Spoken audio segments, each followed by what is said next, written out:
रवि बुझा हुआ सा चुपचाप सोफे पे आके पसर गया। आज ऑफिस में इतनी व्यस्त दिनचर्या थी कि दोपहर का भोजन भी नहीं कर पाया। उधर बिंदिया का मूड भी खराब था। जब से रवि के माँ के आने की खबर सुनी है, बिंदिया सीधे मुंह बात भी नहीं कर रही। रवि असमंजस में था, क्या करे। माँ 10 दिन से बीमार है। मोहल्ले के पप्पू चाचा का फोन आया था, कहते बेटा अभी भाभी बहुत बीमार हो गई हैं, सीधे ही ले आओ जाओ। यहाँ से पेट भर खाना भी नहीं ढंग से खाती हैं, भैया की याद करती रहती हैं। तुम सबके साथ रहेंगी तो ठीक रहेगी। रवि के हृदय में कसक सी रहती थी माँ की सेवा न कर पाने की। उसे अपनी बदहाली अच्छी तरह से याद थी। पिताजी के 2 वर्ष के रवि को छोड़कर गुजर गए थे। माँ का जवानी में विधवा। उस समय रवि की माँ दुख तो नहीं समझा था, किंतु आज टीस का महसूस कर सकता है। माँ ने जाने कैसे कैसे जतन करके पेट काट कर उसे पाला पोसा था। पढ़ाई के लिए माँ हर तरह के जोड़ तोड़ कर रुपये को जमा करती थी।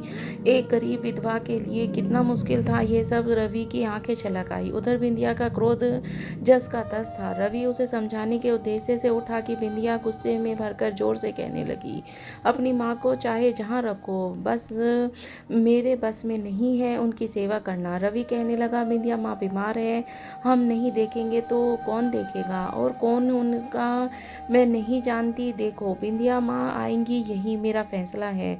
तुम्हें सेवा नहीं करनी है ना करो, वो मेरी जिम्मेदारी है, मुझे उनके साथ ही नहीं रहना। बिंदिया झुलना उठी, मेरा फैसला अटल है। रवि ने गहरी सांस लेते हुए कहा, आखिर तुम भी तो अपनी माँ की बात करती हो, उन्हें बुलाती हो, मेरी माँ से क्यों परेशानी है। माँ तो तुम्हें कभी रोकती टोकती भी नहीं। मेरी माँ की तुलना मत करो, तुम्हारी माँ तो मजदूरों की तरह रहती हैं, कोई सलीका तक नहीं। अब भी समय है रवि, सोच लो। रवि नीली आंखों छिपाते हुए कहने लगा, सोच लिया, माँ को बीमारी में अकेले नहीं छोड़ूंगा। बिंदिया पैर पटकते हुए कमरे में जाकर फ़ोन पर बात करते हुए रोते हुए कहने लगी, माँ मैं अब इस घर में नहीं रह सकती, मेरी इस घर में कोई ज़रूरत नहीं है, माँ से ही फुर्सत नहीं है, मुझे यहाँ से बुला लो माँ। और हाँ, वकील अंकल से बात कर लेना, केस दर्ज करना है। हाँ, मारपीट और दहेज। और बाहर रवि सोच रहा था, दहेज प्रताड़ित कौन हो रहा है, या खुद वो। रवि की आंखें झलक आई, आज समय में उस दोहराई पे लाकर खड़ा कर दिया था। बिंदिया ने अपने कमरे में दरवाज़ा बंद कर लिया और रवि की भूख प्यास सब खो चुकी थी। पता नहीं क्या भविष्य होने वाला था। बसी बसाई गृहस्थी रेत की तरह पिघलती जा रही थी। बिंदिया के मन में न जाने कौन सी गांठ बन गई थी कि वह माँ के नाम ही नहीं सुनना चाहती थी। रवि की आंखों के सामने बीता हुआ समय चलचित्र की भांति घूम रहा था। घर भर में भीड़ भाड़ थी।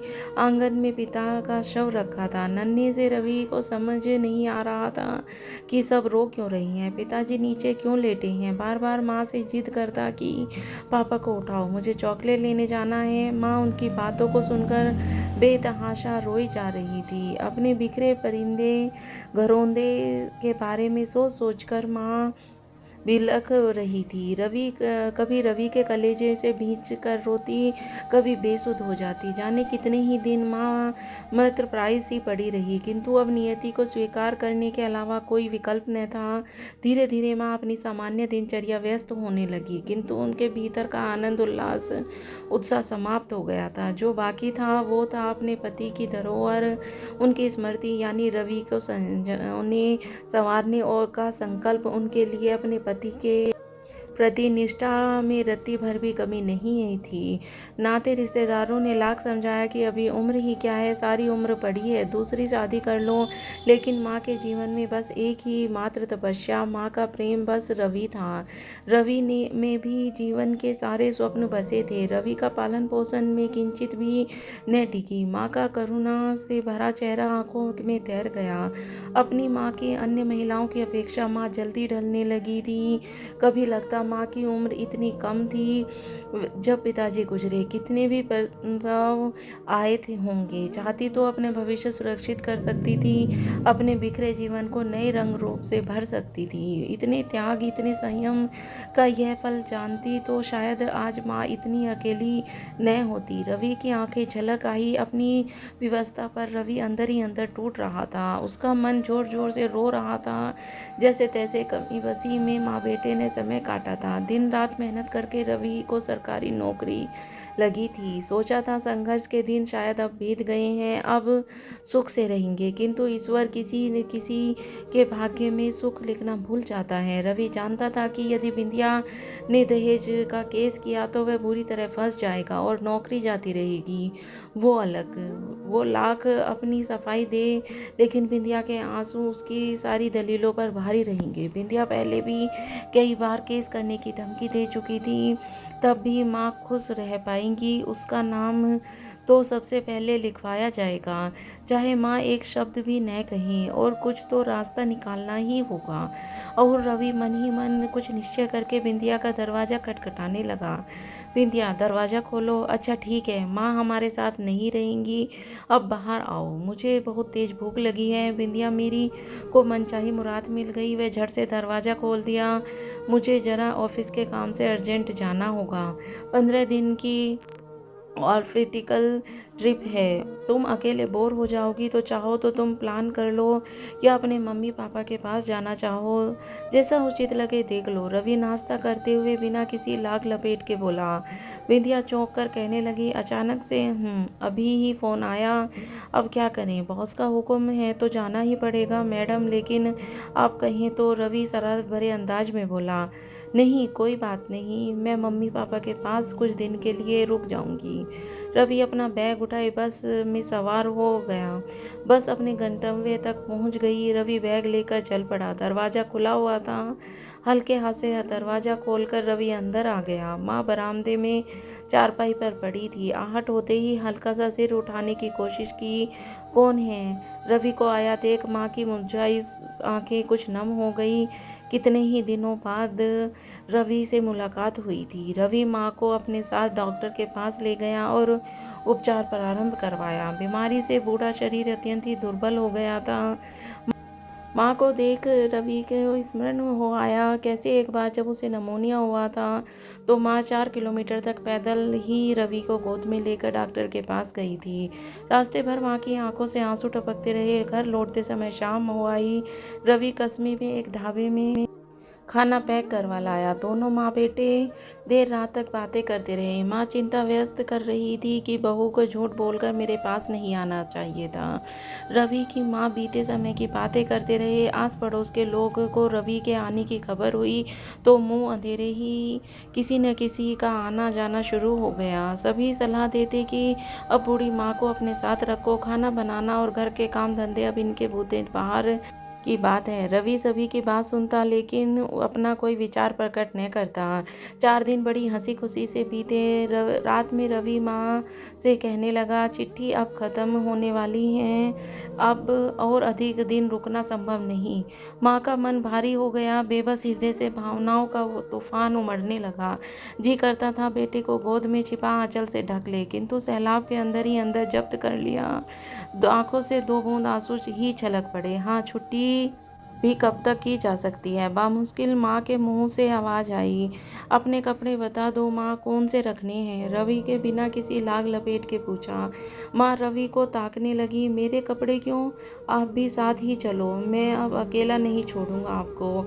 मैं चल कर क्या करूँगी? मेरा मन भी नहीं लगेगा वहाँ। मन लगने में कोई परेशानी नहीं होगी, मेरी गारंटी है। माँ बिंदिया के मन को खूब समझती थी, किंतु बेटे की बात को टाल न सकी। सारी रात करवटें बदलते बीती माँ की और रवि की भी।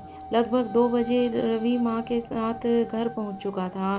बिंदिया को भी खबर कर दी कि वह आ गया है। माँ का मन भीतर ही भीतर घबरा रहा था, किंतु रवि एकदम निश्चित और शांत था। वह अपने और अपने माँ के लिए खाने का इंतजाम करने में व्यस्त हो गया।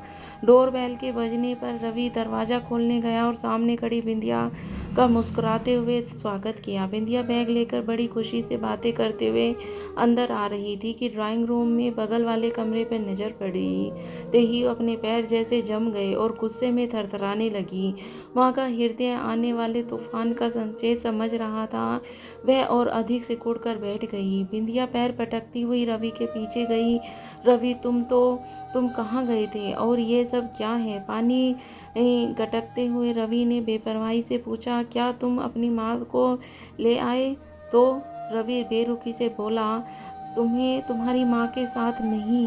बिंदिया की बात अधूरी रह गई कि डोरबेल फिर बज उठी। बिंदिया को वहीं खड़ा छोड़कर रवि दरवाज़ा खोलते ने चला गया। मिश्रा अंकल आए हैं, मैं तो कब से इंतज़ार कर रहा था। मिश्रा अंकल सुनकर बिंदिया चौंक उठी। इन्हें रवि ने क्यों बुलाया है? आखिर चल क्या रहा है इसके दिमाग में? हाँ रवि बेटा, बताओ तुम्हें अर्जेंट क्यों बुलाया? सब ठीक ठाक तो है ना? मिश्रा जी ने बैठते हुए रवि से पूछा कि अंकल अभी बताता हूँ, पहले कुछ चाय नाश्ता कर लीजिए, कहकर रवि पानी लेने चला गया। चाय नाश्ता करने के उपरांत रवि माँ और बिंदिया दोनों को वहीं बुला लेता है। मिश्रा जी संकुचित भाव से पूछते हैं कि कहीं बिंदिया और रवि के मध्य तकरार इतनी अधिक तो नहीं बढ़ गई कि तलाक की नौबत आ गई। बिंदिया तपाक से बोल उठी, इतनी आसानी से तलाक नहीं दूंगी। इन दोनों को बहुत खून के आंसू न रुलाए तब देख लेना। किंतु रवि ने शांत भाव से कहना प्रारंभ किया, अंकल कुछ पेपर्स तैयार कराने हैं जिसमें माँ की वसीयत के अनुसार माँ मुझे, अपनी बहू तथा मुझसे संबंधित किसी भी व्यक्ति को अपनी सभी संपत्ति से बेदखल कर देगी। क्या सभी एक साथ चौंक गई। और उस संपत्ति में गांव की संपत्ति और यह भी घर शामिल है। उसमें यह घोषणा भी अवश्य रहे कि आगे से उनका मुझसे कोई संबंध नहीं है। अपने कार्य के लिए मैं स्वयं ही जिम्मेदार हूँ, माँ का इससे कोई लेना देना नहीं है। रवि ने कहना जारी रखा। माँ के आंसू बहने लगे। मुझे इतनी बड़ी सजा क्यों दे रहा है बेटा? इससे अच्छा तो मैं गांव में ही अच्छी थी। बिंदिया तमक कर बोली, अब आंसू बहा रही हो? सारी विष तुम्ही की बोई है बेटी। मैं इस बुढ़ापे में संपत्ति का क्या करूंगी? मैंने सारी जिंदगी तेरे लिए ही बिता दी बेटा। अब इस बुढ़ापे में मुझे खुद से दूर न कर बेटा। माँ सुबकते हुए आंसू पोंछने लगी। और सारी ज़िंदगी मेरे लिए बिता दी, अब इस बुढ़ापे में आपको 2 रोटी और सम्मान का जीवन भी नहीं दे पाया। खून पसीने की कमाई का उपयोग करने का कोई अधिकार नहीं है मुझे। रवि भाव शून्य से कहता रह गया, मुझसे बड़ा अभागा कौन बेटा होगा? माँ जो अपनी माँ को प्रेम भी करता है और उससे बात भी नहीं कर सकता। लेकिन हमारे देश के कानून के अनुसार केवल लड़की ही प्रताड़ित होती है और सभी ससुराल वाले उस पर अत्याचार करते हैं। मुझ जैसे मजबूर बेटे की तुम्हारी जैसी माँ का अधिकार में कोई प्रस्तावना नहीं है। मेरे दुर्भाग्य की छाया तुम्हारे ऊपर न पड़े, इसीलिए मैं चाहता हूँ कि तुम ये घोषणा कर दो कि तुम्हारा मुझसे कोई नाता नहीं।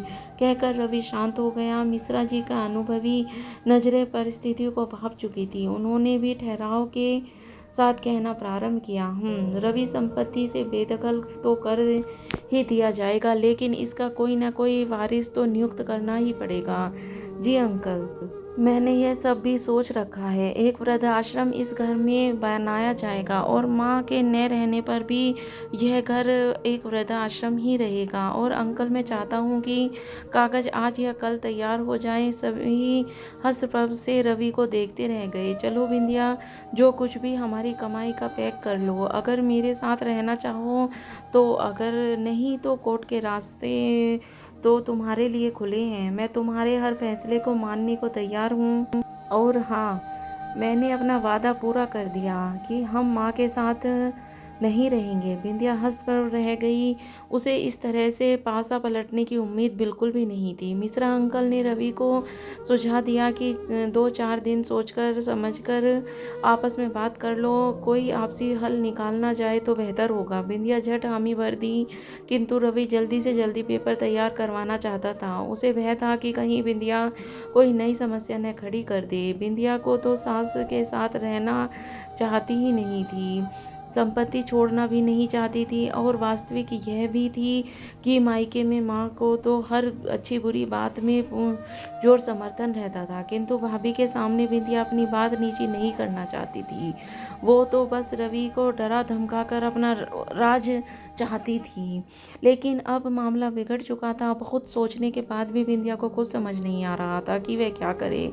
रवि ने अपनी बात पर अडिग था। रवि के ऑफिस से लौटने का इंतजार कर रही थी, लेकिन ऑफिस से किसी का फ़ोन आया कि रवि को हार्ट अटैक आया है और उस हॉस्पिटल में ले गए। सुनकर बिंदिया घबरा गई। उसके सबसे पहले अपनी माँ और भाई को फ़ोन किया, भैया रवि का अटैक आया है, जल्दी से हॉस्पिटल आ जाओ और कुछ रुपये भी साथ ले आना। आशा के विपरीत भाई ने जवाब दिया, मैं पहुँचता हूँ लेकिन रुपये का इंतजाम नहीं हो पाएगा, कहकर भाई ने फ़ोन रख दिया। अब तो बिंदिया छली सी रह गई। अपने मायके और भाई के लिए अक्सर ही रवि से झूठ बोलकर कुछ न कुछ करती रही रहती थी। कपड़े, छोटे मोटे सामान से लेकर रुपये पैसे तक भी उसने रवि की आंख बचाकर उनको दिए। बिंदिया ने क्रेडिट कार्ड रखा और तेजी से हॉस्पिटल की तरफ निकल आई। सास को उसने कुछ भी नहीं बताया। उसे समझ नहीं आ रहा था कि अचानक क्या हो गया। हॉस्पिटल के सभी रवि के स्टाफ के 2 ही लोग हॉस्पिटल आए थे। उन्होंने बताया कि रवि कुछ दिनों में से काफ़ी परेशान रहता था और आज अचानक उसकी छाती में तेज दर्द उठा और बेहोश हो गया। तभी डॉक्टर ने कोई जवाब नहीं दिया। तभी बिंदिया के माता पिता और भाई भी आ गए। कुछ ही देर में डॉक्टर साहब आए और बताया कि रवि अभी खतरे से बाहर है, अभी कुछ इंतज़ार करना होगा, सर्जरी भी करनी पड़ेगी। अब बिंदिया के सामने रुपये का इंतजाम का संकट खड़ा हुआ। रवि के अकाउंट में जो रुपये थे वो पर्याप्त नहीं थे। उधर भाई भाभी को इस बात का पता चल गया था कि रवि को उसकी माँ की संपत्ति से बेदखल कर दिया गया है। अब बिंदिया को भाई ने कहा तो भाई कहने लगा, देखो बिंदिया, पहले तो तुमने अपने ससुराल में अपना घर नहीं माना। पति के साथ प्यार से और समझदारी रहने की बजाय तुम उसे लगातार डराती रही, अपने घर में कलेश करती रही। अब अपनी भाभी को देखो, वो कितनी खुशी से सबके साथ रहती है। मम्मी पापा के साथ रहने में भी वो मना नहीं कर सकती, लेकिन वो समझदार है। तुम्हें परिवार का मूल्य का नहीं पता। आज हमारा पूरा परिवार यहाँ है, किंतु तुमने अपनी सास को बताना भी जरूरी नहीं समझा कि उनका बेटा जिंदगी और मौत से बीच झूल रहा है। अब अगर रवि को कुछ हो जाता है तो सास के साथ तुम रहेगी नहीं रही, लेकिन घर में तुम्हारे लिए कोई स्थान है ही नहीं है। तुम अपना घर तो बिगाड़ ही लिया, भाई की गृहस्थी का भी तुम्हारी नज़र में कोई मोल नहीं होगा। बिंदिया शर्म से गड़ी जा रही थी। आंसू चुपचाप से उसकी आंखों से बह रहे थे। आज उसकी माँ भी बेटे के आगे कुछ नहीं बोल पाई। अब बिंदिया की चारों तरफ अंधेरा ही अंधेरा दिख रहा था। उसे समझ नहीं आ रहा था कि वह क्या करे, कैसे उसे अपनी इतनी बड़ी गलती कर दी। उसने अपने पति को नहीं समझ पाई। अब सब सोचकर वह अब रोई जा रही थी। उसने रवि को पास जाकर खूब रोई और रोते रोते बोली, रवि मुझे माफ़ कर दो, मुझे माफ़ कर दो। मैं नहीं समझ पाई तुम्हारे अरे प्यार को। सबके सामने के कहने पर अपना भी घर बिगाड़ती रही। प्लीज़ रवि उठो, मुझे माफ़ कर दो, मुझे अपनी गलती का एहसास हो गया है। तो रवि बोला, सच में तुम्हें अपनी गलती का एहसास हो गया है? बिंदिया बोली, हाँ रवि, तुम्हें तो हार्ट अटैक आया था। रवि बोला, नहीं नहीं, मैंने झूठ बोला, तुम्हें सबक सिखाने के लिए, तुम्हारी गलती का एहसास कराने के लिए।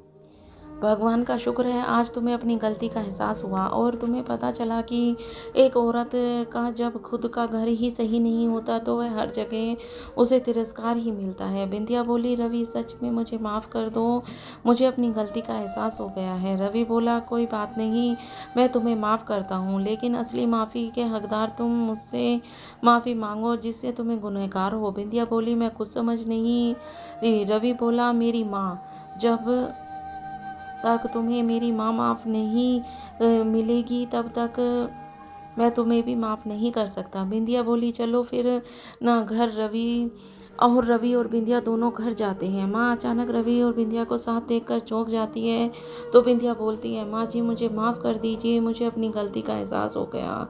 दोस्तों, माँ का दिल तो बड़ा ही होता है। माँ ने बिंदिया को माफ़ कर दिया और फिर बिंदिया, रवि और माँ साथ ही खुशी खुशी रहने लगी। तो दोस्तों, आपको ये कहानी कैसी लगी मुझे कमेंट करके ज़रूर बताना। मैं ऐसी ही अच्छी अच्छी कहानियाँ आपके लिए लाती रहूँगी। पूरी कहानी सुनने के लिए आपका बहुत बहुत धन्यवाद।